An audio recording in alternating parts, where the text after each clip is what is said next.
City got its name from Miss Queen. Miss Queen, where the old Common Ground Community Federal Credit Union sits at today. She had a lady of the night upstairs and a business downstairs, and so people called her Miss Queen. And so everybody started to call her Queen in the neighborhood. And so that's where the name Queen City came from. Queen City was very unique. Back in those days, that area was a very important area because that's where your doctors and lawyers and teachers, for the most part, lived in Queen City. Now, where streets were small, you knew that you was in an African American neighborhood.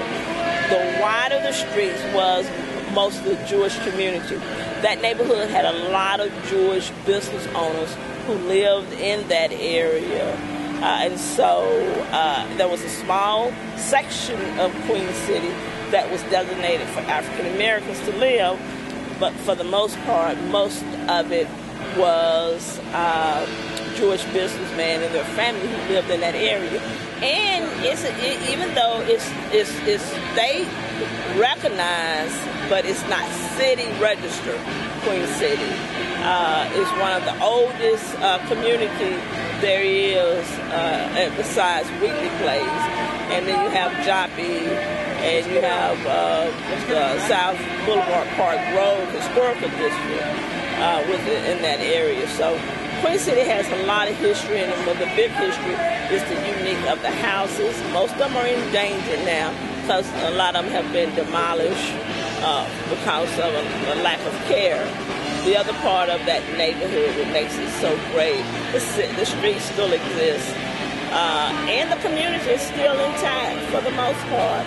It's a neighborhood that's still intact, a neighborhood where the houses are still kept up, a neighborhood where people, families still live there, and it's a neighborhood that's improving daily. What do you think the future holds for Queen City? Well, I think the future holds for that community as a whole.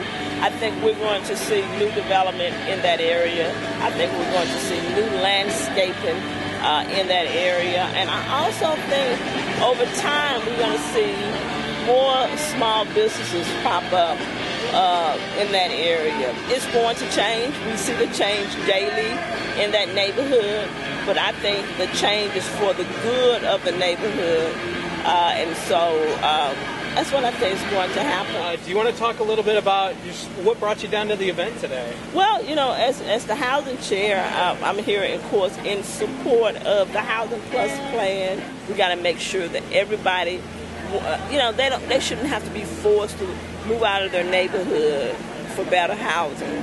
And so I'm hoping what we bring today is that giving people an awareness, and when we start the Housing Plus plan, that people have an opportunity to say what they like about their neighborhood, what makes it unique, what are some things that we can improve on in our neighborhood, and how we're going to bring the partnership together to make it work.